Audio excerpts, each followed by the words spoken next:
Special editions or collector's editions are one of my favorite ways to throw away money.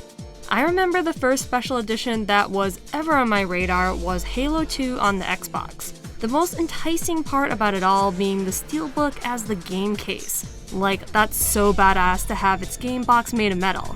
I didn't even own an original Xbox, but the fact that this case was all metallic-y made it seem like this game was more premium to me. 20 years later though, maybe making a steelbook out of actual steel wasn't the best idea. Halo 2 obviously wasn't the first collector's edition for gaming, but it most likely made them go mainstream and it just grew from there. You can now show you're a bigger fan of a game than everybody else by paying extra for crap you'll never use. Fighting games took a little bit to catch on to this trend, since I don't see many cases, at least in the US and PAL regions, of there being collector's editions for fighters until the PS2 and Xbox era. Nowadays, every fighter seemingly has a collector's edition, even if the game itself shouldn't be collected. Excluding console bundles, I want to talk about as many of these collector's editions as I can and see which ones were actually worth getting and the ones I personally owned. The collector's edition has to come with a game, it can't just be a controller by itself. For the sake of organization and my sanity, let's talk about these in order of game series. The first collector's edition I ever got for a fighter, and probably in general, was for Mortal Kombat Deception. No steelbook, but it had a cardboard sleeve, which some movies had for their DVD cases, making Deception stand out more from the other games on the shelf. I had it for the PS2 with the best design for Sub-Zero ever on the box art. The PS2 version specifically was called the Premium Pack. This had two regular PS2 cases, one being just the regular game and box art, and the second being an arcade version of the classic Mortal Kombat 1. Including an older game in a special edition is the perfect extra, since it can be awesome for new fans and old to look back on how far the series has come. And you know, video game preservation and all. Also included is a re-edit of the history of Mortal Kombat. This was included in the previous game Deadly Alliance, but this one is trimmed down to focus less on Deadly Alliance and more so on Deception. I would have preferred the Deception segment was just tacked on instead. The last feature is the video trading cards. Weird name since you can't trade them and the card part is just this, but these are pretty cool and go over particular characters in MK's history and give the behind the scenes of how they came up with them and the actors that played them. Most of these are exclusive to this premium pack, and I would rewatch these all the time growing up. On the back of the box, it says a metal card is included, but I don't remember getting this card as a kid, and if I did, I must have lost it when opening the game up. Oh well. One funny note about the sleeve is we have some shiny art of Sub-Zero inside with his bio. His bio is Scorpions.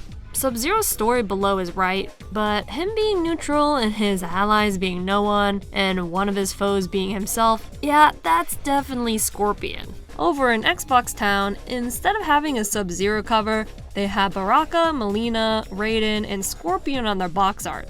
These have the same features as the PS2 one, but its second disc with MK1 was in the regular game pack.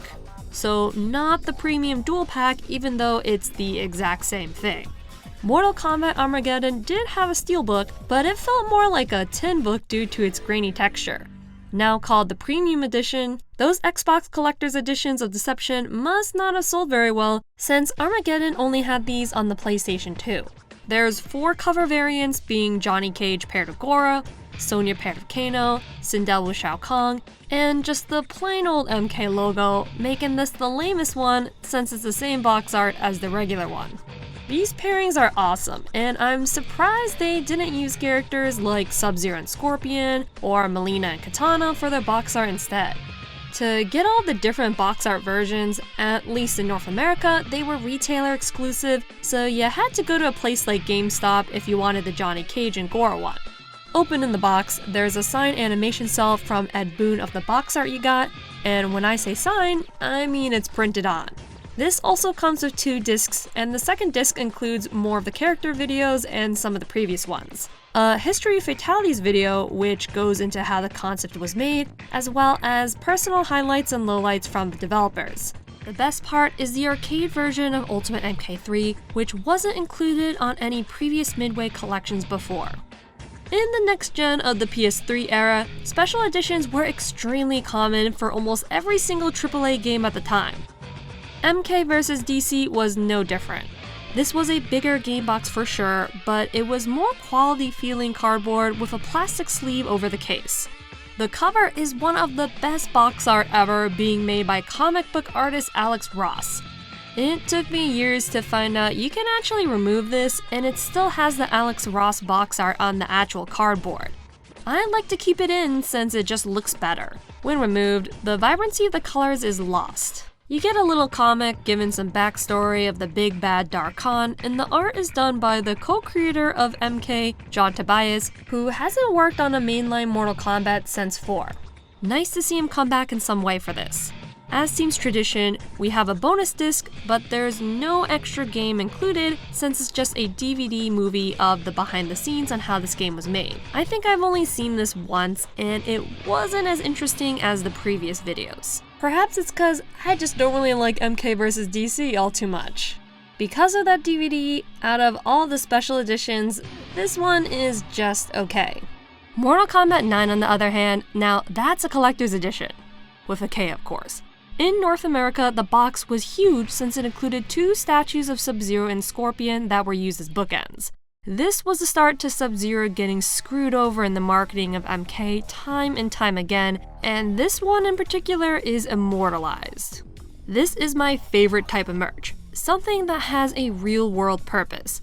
I know it just holds up books, but it's what helps justify my purchase versus if this were just a statue. NetherRealm didn't stop there, since we probably have the only dedicated Mortal Kombat art book ever in this very slim hardcover book with a cardboard sleeve over it. Most, if not all of this art is in MK9 itself, since the concept art is unlockable in the crypt, and probably why Mortal Kombat doesn't really do art books. You have some DLC thrown in as well, but it's really just icons, themes, or an avatar costume for your online profile. The MK1 Ermac skin is pretty great though. And I'm sure this wasn't the start of MK going down the path of constantly selling the classic ninja skins. There's also a more expensive version of this called the Tournament Edition that doesn't include the bookends or art book, but an arcade stick in the style of Mortal Kombat's unique button layout with the block button dead center. A stick was already hard enough for me to use, and the buttons on the MK one are way too spread out for me to use comfortably, so I never bothered with this one. The stick does open up though, and I guess you can put some shit in it if you want. Europe though kinda got screwed over in their version. They got all the same extras as North America, but instead of the bookends, you get a less detailed, smaller statue of Scorpion yet again killing Sub-Zero. I hope this version didn't cost the same as the NA one. Mortal Kombat X is where these editions begin to get more standardized, and I'll explain that more a bit later. In NA regions, we had a Scorpion statue made by a company called Course, and I love this design. The look is very minimalist, and this is almost like a version we would see of Scorpion in Batman the Animated Series or something. This statue design is a DLC skin for Scorpion as well, and sadly was never sold separately. If you didn't buy this collector's edition, you can't ever get this skin. With the statue, you also get a certification card saying this is an official core statue in case your friends don't believe you. Lastly, you got some DLC like the pre-order bonus Goro in addition to the first season pass, making it a nice little extra since if you're buying an expensive version like this, you were probably already gonna get the season pass anyways. In Europe, the major difference is their Scorpion statue is in a completely different style, looking more like the in-game version. This one I think is equally cool compared to the NA one, so it's really down to which Scorpion statue you prefer. Mortal Kombat 11 finally gives us a steelbook, but again, it's just the logo. Nothing cool like what Armageddon did. But it is magnetic, so you can add the dragon logo to the steelbook to make the logo pop out more, which is real cute. The statue though is just Scorpion's hood and mask, which is kind of a weird choice to include. If it was wearable, then maybe, but no, it's just plastic. I was hoping it would be a statue of a new character that wasn't Scorpion, and this hood and mask kept me from getting this at all. So I got the lesser special edition instead. that'll show 'em. Both of these versions came with the season pass, so really you get a free steelbook with that price bundled in. No magnetic logo though. This must have sold pretty well because when MK11 updated to Ultimate MK11, they did this again, but with a Sub-Zero theme instead. Still got the unwearable mask and hood, but now it's based on Sub-Zero. To its credit though, this truly is a limited edition, since I believe there's only 5,000 of them, making these incredibly hard to find complete in box. Mortal Kombat 1, I also didn't get the special edition, since the centerpiece of it all was a coarse statue of Fire God Liu Kang. I do think Liu Kang is cool and all, but if I'm getting a statue, it better be someone I truly care about. I do get what they were going for on the white design contrasting with the black scorpion one from X, but its design is not appealing to me. Doubling down on Liu Kang, there is also a poster of him, which is a bit surprising none of these included posters before. You also got the typical DLC codes, season pass, their in-game currency. The steelbook is in a little sleeve now, ooh, and the box art isn't just the MK logo, so points for doing something different. I mentioned that these were standardized as time went on earlier, and now I'm sure you know what I meant. We get a statue with some DLC and maybe a steelbook. NetherRealm does the same thing for Injustice as well. The first game getting a statue of Wonder Woman beating Batman's ass in North America, or a statue of Batman beating Wonder Woman's ass in Europe. You get a digital copy of the animated movie Justice League Doom and some DLC skins, and the first Injustice comic, which is a great comic series. The centerpiece is obviously the statue, and regardless of region is very detailed. But Europe has the slight edge since they got a steelbook. Injustice 2 reined it in a little by just having the steelbook with the DLC.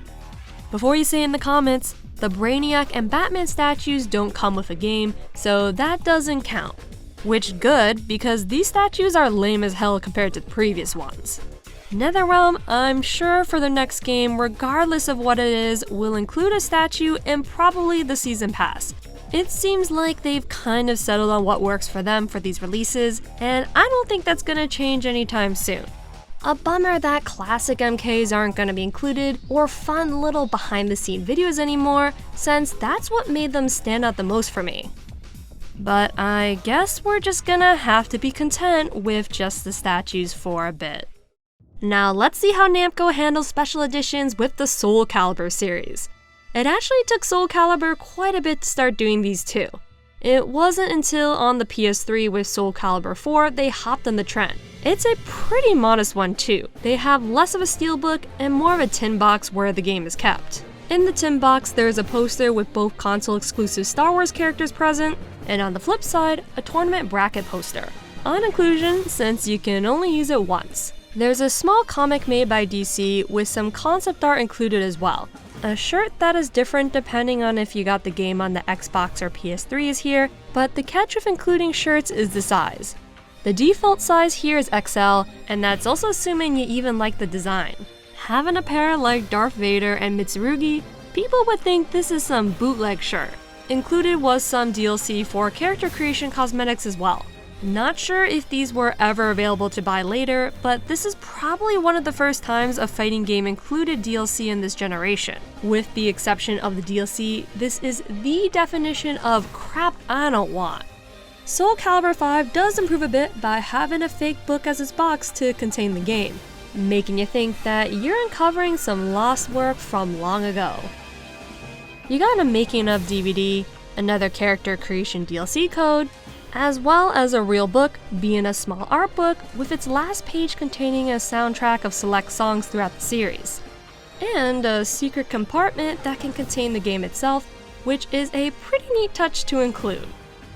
The last Soul Calibur game, and I do mean last, does the old tiered version shtick, which is appreciated here since the most expensive version has a Sophitia statue, and that's a character that does nothing for me. We get another small art book, and these small art books are always gonna be kinda mediocre. If I want an art book, I'd want it to go all the way and not just some tiny little booklet. I don't want to see just some of the art, I want to see all of it. The best part of this collector's edition here is the steelbook.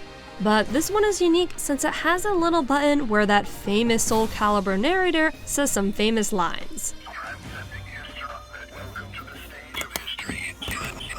Shut the fuck up. I remember one time late at night, I was sleeping and this thing was just going off and it scared the shit out of me. The button wasn't being pushed on either, it just wouldn't shut up.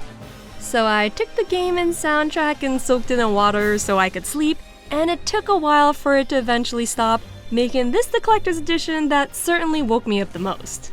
Soul Calibur is a mixed bag of collector's editions. The highlight is Soul Calibur 5, but if the statue was a character relevant to me, I'd probably be singing a different tune. Tekken started their collector's editions with Tekken 5 on the PS2 by including an arcade stick. I don't know if this stick is considered good quality, but I do like the design of it, being almost like an extension of the box art with the same characters on display. A bonus DVD case is also included, keyword being case. This is meant to store the whole Tekken series in this box. Tekken 1 through 5 as well as Tag fit in here in a nice little package. This is a clever idea, but I'm kind of a stickler to keep my games in the case I got them in. Tekken 6 repeats this by also including an arcade stick. Instead of the DVD case though, we now have an art book, which yes is another small one, but Tekken didn't have too many art books at this time, so it was nice to finally have one that wasn't a strategy guide. For Europe though, instead of the stick, you got a hoodie and poster. I think the stick is a tad better though. Tekken Tag 1 had an HD re-release on the PS3, and it had a collector's edition surprisingly. It's pretty uncommon for HD re-releases to get them, fighting game or not. A solid 2-disc soundtrack of Tekken Tag 1 and 2's OST is included, and this is before Tag 2 was even out. It was a nice little sneak peek into the soundtrack that I'd inevitably be changing in Tekken tunes. The art book is neat and focuses on Tekken Blood Vengeance, which I'm just gonna skip here, and Tekken Tag 1 and the demo portion of Tag 2. Speaking of Tag 2, its special edition finally had its first steelbook. Inside includes a bonus DVD of the behind the scenes, which I hope gets dumped to YouTube someday. The entire soundtrack of Tag 2 is included on the CDs, right down to all of the 3-second jingles. The art book looks pretty small, but is thicker than the other two books combined. I think it has all the content from the previous two and then some. I'm pretty sure that the We Are Tekken edition is a PAL exclusive, since I don't see any evidence of there being a special edition for Tag 2 in the States. Pity, since I would have nabbed this for the art book alone. Tekken 7 drops the stick in favor of the tried and true statue this time. This one is rad as hell though, with Heihachi catching Kazuya's jumping kick, which has Kazuya suspended in the air only to be held by Heihachi.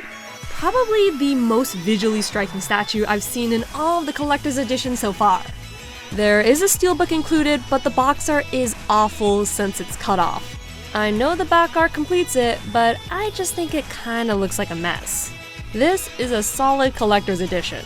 I really wish I'd grabbed it at the time for the statue at least, but I was in an apartment at the time, so it was hard to justify statues in my small living space. Maybe someday I can buy this separately.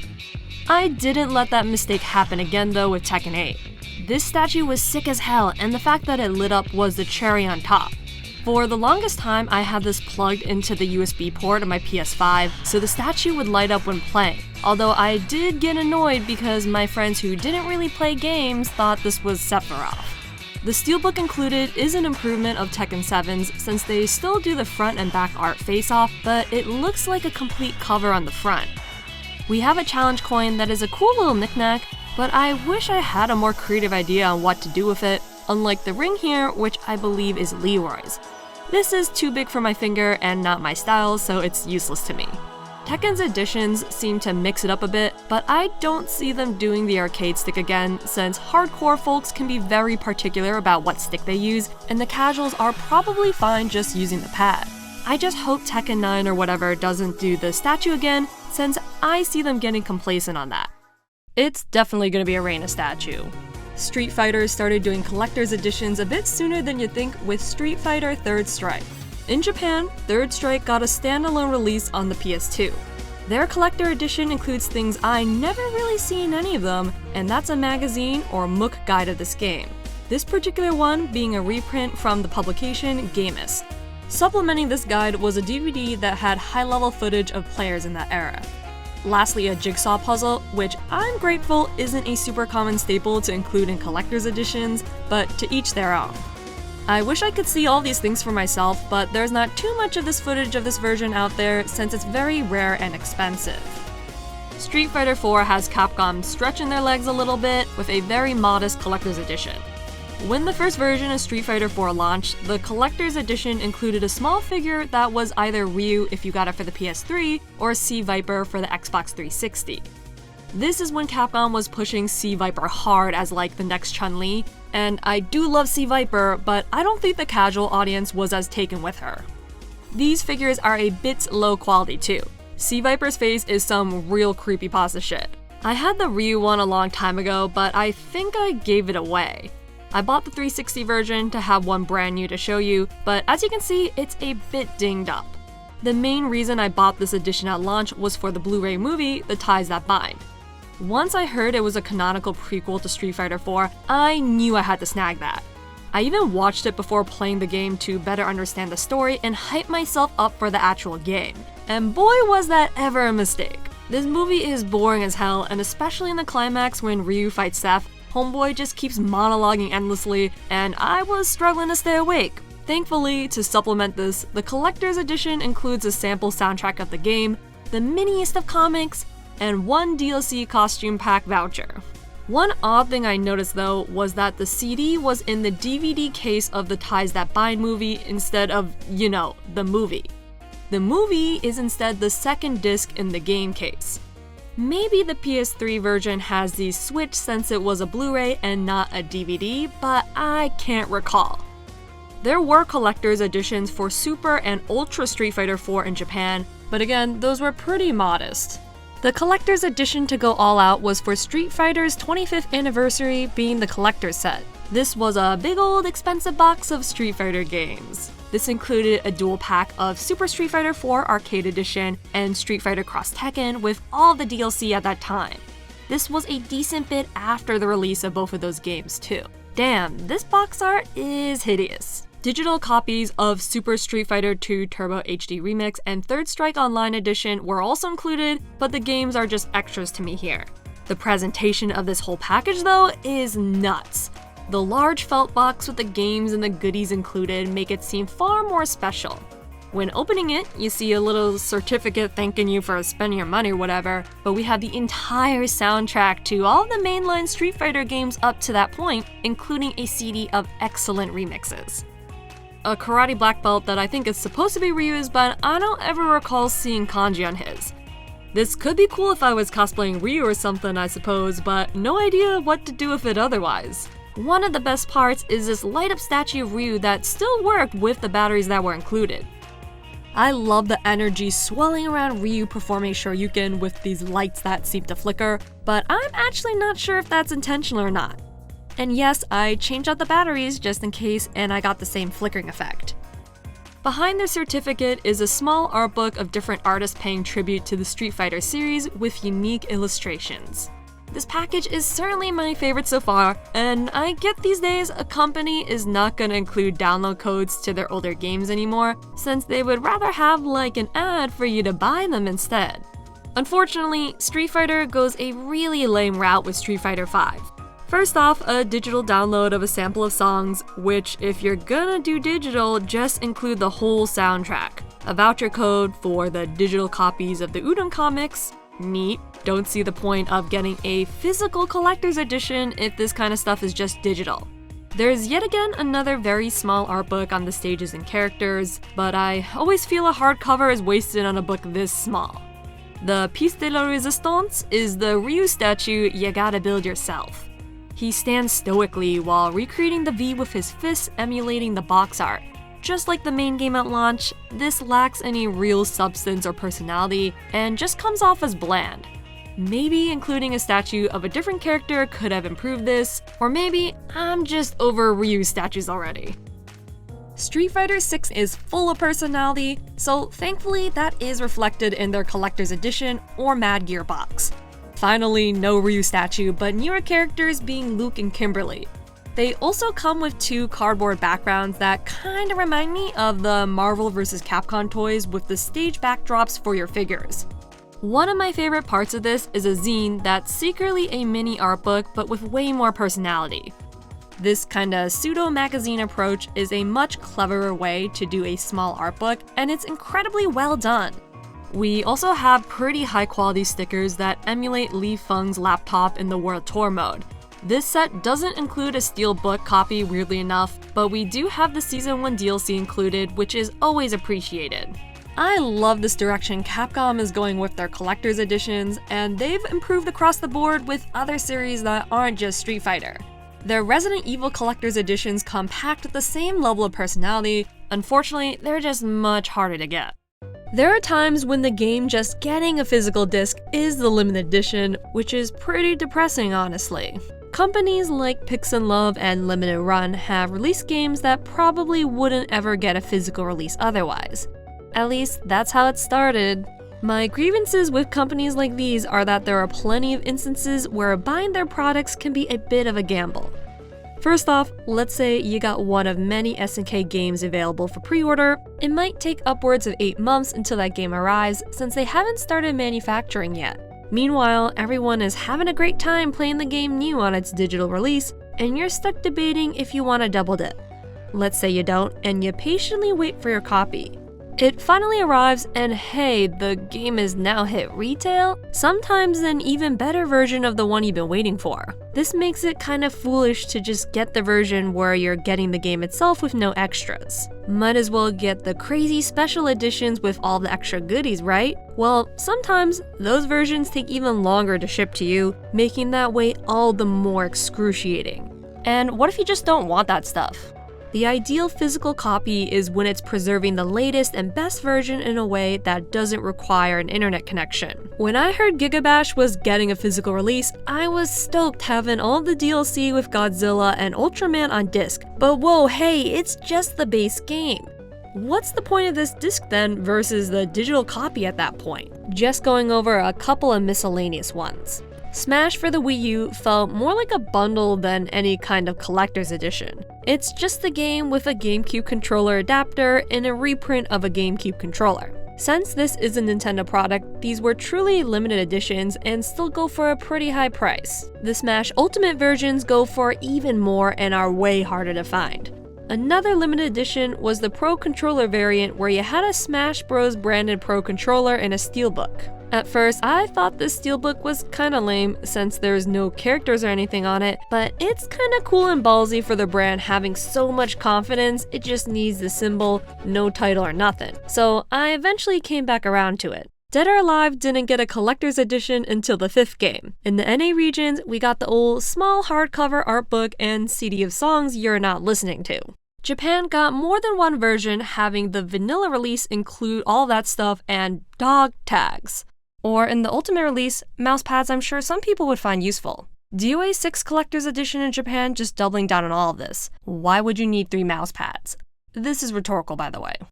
The original Dissidia I think is cool, being one of the few PSP games to get a collector's edition at all. Again, nothing crazy, just a small hardcover art book and a CD sample of the soundtrack. Whoa, hey, postcard art, that's new. Dissidia NT Special Edition isn't bad. It has a normal-sized art book for once, and in English there aren't any Dissidia art books at all from what I know, making this one more worthwhile. Another goddamn soundtrack sampler which had 15 songs, woohoo! And a mini bust of the Warrior of Light which is included in all regions for the collector's edition. The steelbook has a focus of the Warrior of Light on the cover and Garland on the back. This box art is gorgeous, but I prefer the steelbook pre-order bonus where you randomly got one of 3 covers with various characters. Region-wise, for once, Japan got screwed since they got a 2018 calendar instead of the art book. Some games, like we mentioned earlier, have a collector's edition way after their initial release. Guilty Gear Strive having a smaller one at launch being a steelbook and a Season 1 pass. Now there's one that just came out and has a hefty art book, new steelbook, and a CD. This has all DLC from all seasons included thankfully, so this might be the cheapest way to get all Strive has to offer in one package. Fighting games are probably one of the few genres that can release a way later collector's edition, since including all of the DLC can be a compelling way to get caught back up in the hype if you're a newcomer. That being said, I'm starting to see a pattern with these collector's editions at this point, where we get an art book and a CD from these Japanese games like Melty Blood, Guilty Gear Xrd, and BlazBlue. Don't get me wrong, I love art books and CDs, but only when they go all out or offer something unique, not just some concept art that's in the game anyways. Like, maybe include a vinyl record instead of a CD. Where's, like, the night vision goggles, the wearable helmets, the severed breasts? Street Fighter X Tekken got a coin bank shaped like an arcade machine. That's pretty cool, and I still take this to the grocery store coin star with no shame. But overall, the fighting game special editions are just dull and play it too safe. Let's now look at two more collector's editions that I think go more in the unique direction that I've been craving. Okay, I've been putting it off for this long. You may not recognize this box since it's not covered in dust on the top shelf of a game store, but this is actually called Marvel vs. Capcom Infinite. Inside has the dumb stuff I was looking for. We have a steel book but with a plastic slip cover, which sucks on two levels. If you have this game on the PS4, this exclusive Captain Marvel costume being advertised to you is not a sticker, it's part of the slip cover, which I hate since I already bought the game. You don't need to sell it to me. The steelbooks with the DLC also were sold separately and still have this Captain Marvel crap on it. Okay, so what if we dish a slipcase?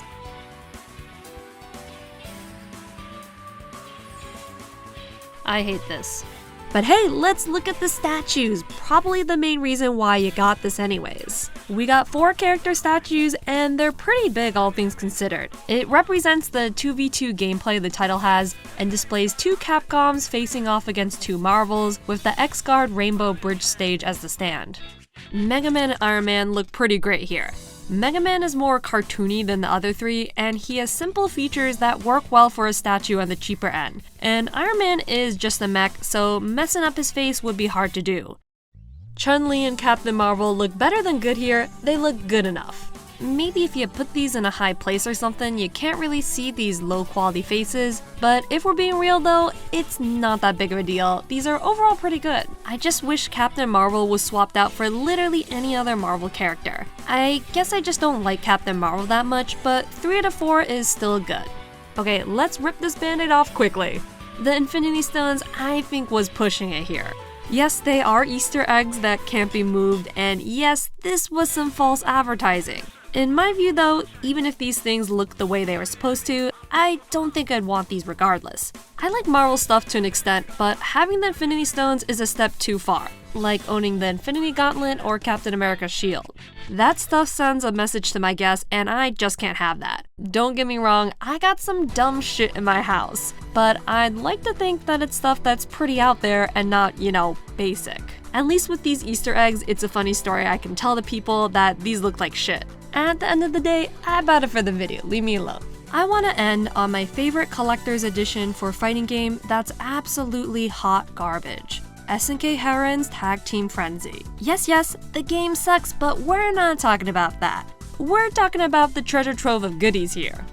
First off, this box is so damn chic and even has a plastic slip cover. The weakest inclusion was the tank top, which is a US large, making this a damn shame since I would actually wear this to the gym. But at least I got my SNK sweatband to take with me. Don't forget the towel! Having a towel come with a game is a new one for me, but this is actually a good quality hand towel I can use. Included also are some legit pins and not those button pins that DOA had. There is a lot of them too, essentially the whole base roster. Yes, we do have the art book and CD, but this is a legit full art book and the entire soundtrack of the game on 2 discs. Good lord, finally. The best part to top it all off is the Fatal Cutie hat. This hat is just gonna be my personality from this point on. I'm sure I just think this is the best collector's edition since all of this stuff appeals specifically to me, and I'm sure some other people feel the same way about some of the other collector's editions I brought up today. If we're being real here, at the end of the day, all of this is just unnecessary extra crap no one really needs, but it's still nice to have an extension of the game you love through clever merchandising. Fighting game merchandise isn't as common as in other genres, so when a fighting game collector's edition fills that gap for me, they can just take my money. If I could change one thing about fighting game collector's editions though, I would want more games to include past ones for greater video game preservation, but I don't see that being the trend anytime soon.